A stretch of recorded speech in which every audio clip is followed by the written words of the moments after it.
அன்பின் பரலோக பிதாவே, இந்த நாளிலுமாக இந்த வாய்ப்பினை தந்ததற்காக உமக்கு நன்றி செலுத்திருப்பா.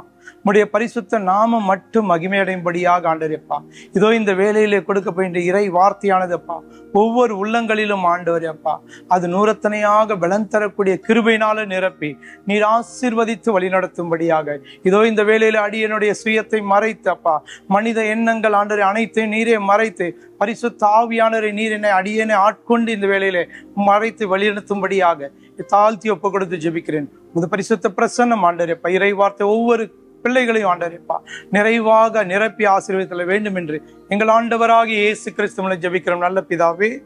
கிறிஸ்து இயேசுவில் பிரியமான சகோதர சகோதரிகளே, இன்றைய இறை செய்தியாக நமக்கு உதவி செய்கின்ற வானதூதர்கள் என்ற தலைப்பிலே இறை வார்த்தை உங்களுக்கு அறிவிக்க வந்திருக்கிறேன். ஆகவே நாம் இறை வார்த்தையிலே காண்கிறோம், பல இடத்திலே பைபிள்ல முதல்ல இருந்து பாத்தீங்கன்னா திருவெளிப்பாடு வரை பல வானதூதர்கள் நமக்கு உதவி செய்வதற்காக நமக்கு துணையாக இருக்கின்றார்கள். ஆகவே ஒரு சில இறை வார்த்தையை நாம் தியானித்து அந்த வானதூதர்கள் எப்படியாக அவர்களுக்கு உதவி செய்தார்களோ நமக்கும் அந்த வானதூதர்கள் உதவி செய்யும்படியாக நம் இறை வார்த்தையில் இருக்கிற வார்த்தைகளை தியானித்து நாம் ஜெபிப்போம். முதலாவதாக நாம் தானியேல் புஸ்தகத்திலே நாம் இவ்வாறாக காண்கின்றோம். தானியேல் 21 நாட்கள் ஜெபிக்கும் பொழுது வானதூதர் அவருக்கு உதவி செய்தார். வானதூதர் விண்ணகத்தில் இறங்கி வந்து அவருக்கு உதவி செய்தார் என்று நாம் இறை வார்த்தையிலே காண்கின்றோம். தானியேல் 10ஆம் அதிகாரம் 12வது வசனத்திலே இவ்வாறாக வார்த்தை சொல்கின்றது, தானியேல் அஞ்ச வேண்டாம், உயிர் துணர வேண்டும் என்ற உள்ளத்தோடு உன் கடவுள் முன்னிலையில் நீ உன்னை தாழ்த்தி கொண்ட முதல் நாள் தொடங்கி உன் மன்றாட்டு கேட்கப்பட்டு வருகிறது. உன் மன்றாட்டுக்கேற்ப இதோ நான் வந்துள்ளேன் என்று அந்த வானதூதர் தானியேலை பலப்படுத்துகின்றார். தானியேல் எப்படியாக தன்னை தாழ்த்தி கொண்டார் என்று நாம் பார்க்கும் பொழுது தானியேல் 9ஆம் அதிகாரத்திலே இவ்வாறாக அவர் சொல்கின்றார், என் கடவுளாகி ஆண்டவர் முன் என் பாவங்களை அறிக்கையிட்டு மன்றாடினார் என்று சொல்லி முதலாவதாக தன்னை தாழ்த்த வேண்டும் என்றால் நான் நம்முடைய பாவத்தை, என்னுடைய பாவத்தை நான் ஏற்றுக்கொண்டு ஜெபிக்க வேண்டும். தொடர்ந்து அந்த இறை வார்த்தையிலே நாம் படிக்கும் பொழுது 3 இடத்துல இவ்வாறாக சொல்கிற, நாங்கள் பாவம் செய்தோம், வழி தவறி நடந்தோம். மீண்டும் இன்னொரு வார்த்தை, ஏனெனில் நாங்கள் பாவம் செய்தோம் என்று சொல்லி அவர் அடிமைத்தனத்தில் இருந்த இஸ்ரேல் மக்கள் ஒவ்வொருவருக்காக நாங்கள் இந்த நிலையில் இருப்பது நாங்கள் பாவம் செய்த காரணத்தினாலே என்று சொல்லி தங்களையே தாழ்த்தி கொள்கிறார். இரண்டாவது பார்க்கும் பொழுது தன்னை தாழ்த்தி கொண்டிருக்கும் போது அவர் நோன்பிருந்து நோன்பிருந்து ஜெபிக்கின்றார். நம் இறை வார்த்தையில் காண்கிறோம் 10ஆம் அதிகாரத்திலே இவ்வாறாக சொல்கிறது, அந்நாளில் தானியேல் ஆகிய நான் 3 வாரங்களாக அழுது கொண்டிருந்தேன். அந்த 3 வாரம் முழுவதும் நான் சுவையான உணவு அருந்தவில்லை, இறைச்சியோ திராட்சை ரசமோ என் வாயில் படவில்லை, என் தலையில் எண்ணெய் கூட தடவிக்கொள்ளவில்லை என்று வேதத்திலே காண்கின்றோம். ஆகவே அவர் தன்னையை முற்றிலுமாக தாழ்த்தி கொண்டார். தாழ்த்தி கொண்டு ஜெபிக்கும் பொழுது உயிர் துணர வேண்டும் என்ற இந்த நிலை எதற்காக என்று சொல்லி ஆண்டவரிடத்தில் கேட்கும் பொழுது அவர் வானதூதரை அனுப்பி அவரை தேற்றுகின்றார். Price the Lord. ஆகவே நாமும் ஆண்டவரிடத்திலே நமக்கு அறியாத காரியங்களை குறித்து நாம் ஆண்டவரிடத்திலே கேட்கும் பொழுது, அதை குறித்து தியானிக்கும் பொழுது நாம் நம்மையே தாழ்த்தி கொண்டும் மற்றுமாக உபவாசம் இருந்து நாம் ஆண்டவரிடத்தில் ஜெபிக்கும் பொழுது நிச்சயமாக வானதூதர்கள் நமக்கு உதவி செய்து நம்முடைய நிலைகளை வெளிப்படுத்துவார். Praise the Lord. தொடர்ந்து நாம் புதிய ஏற்பாட்டில் இவ்வாறாக காணுங்க திருத்தூதர் பணிகளிலே கொர்நேலியே என்ற புறவினத்தாரை குறித்து நாம் பார்க்கிறோம். திருத்தூதர் பணிகள் 10ஆம் அதிகாரத்திலே 1-2 வசனம் இவ்வாறாக சொல்கின்றது, செசரியா நகரில் கொர்நேலி என்ற பெயருடைய ஒருவர் இருந்தார். அவர் இத்தாலியா எனப்பட்ட படைப்பிரிவில் 100 தலைவர்.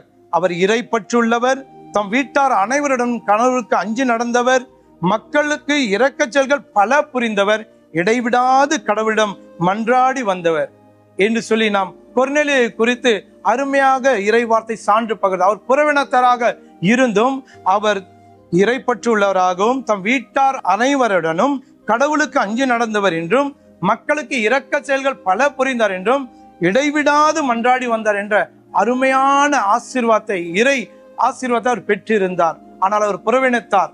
ஆனாலும் ஆண்டவர் யாரையும் கைவிடாத தெய்வம். என் அன்பு நேசர் இயேசு கிறிஸ்து ஒவ்வொருவரையும் அவருக்கு பயந்து நடக்கிற ஒவ்வொருவருக்கும் பதில் தருகின்ற தகப்பனா இருக்கிறார். ஆகவே அவர் இப்படியாக ஒவ்வொரு நாளும் மன்றாடி கொண்டிருக்கிறது. ஒரு நாள் தேவதூதர் அவர் முன்னாடி வந்து இவ்வாறாக சொல்கின்றார். 4வது வசனத்திலே அவர் வானதூதரை உற்று பார்த்து, ஆண்டவரே என்ன என்று அச்சத்தோடு கேட்டார். அதற்கு தூதர், உமது வேண்டல்களும் இரக்கச் செயல்களும் கடவுள் திருமுன் சென்றடைந்துள்ளன, அவற்றை அவர் நினைவில் கொண்டுள்ளார். Price the Lord. ஆகவே ஆண்டவருடைய வார்த்தை இவ்வாறாக சொல்ல, அந்த வானதூதர் இவ்வாறு சொல்ல, உன்னுடைய வேண்டல்களும் இரக்கச் செயல்களும் கடவுள் திருமுன் வந்திருக்கின்றது. இன்றைக்கு நாம் ஒவ்வொரு காரியங்கள் இந்த மண்ணுலகத்தில் செய்கிற காரியங்கள் விண்ணகத்திலே போய் சேர வேண்டும். அதற்குத்தான் வானதூதர்கள் நமக்கு துணையாக இருக்கின்றார்கள்.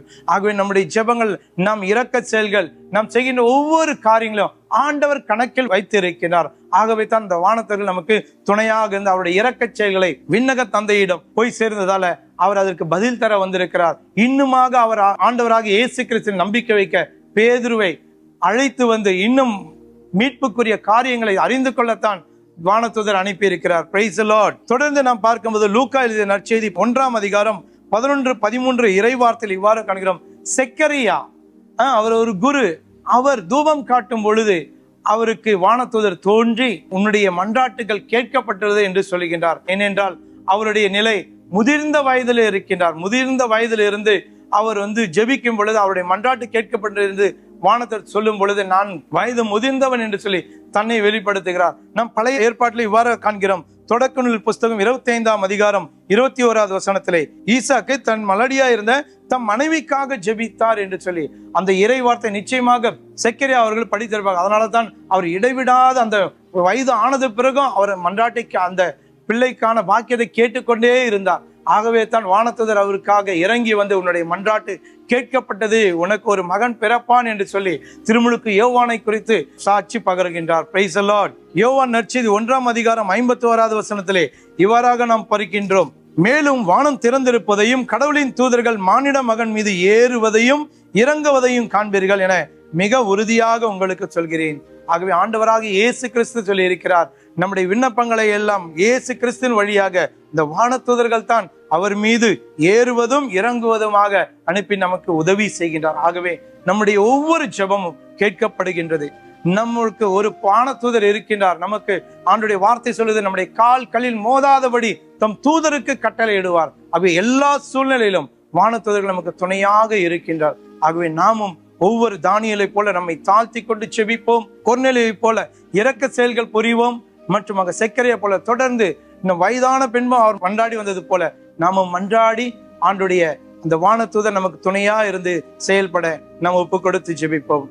அன்பின் பரலோக பிதாவே, எங்களுக்காக நீர் ஆண்டவரேப்பா காவல் தூதர்களை ஆண்டவரேப்பா வானதூதர்களை கார்டியன் ஏஞ்சல்ஸ் எங்களுக்கு தந்திருக்கிறப்பா, அதற்காக நன்றி செலுத்துகிறோம் தகப்பனேப்பா.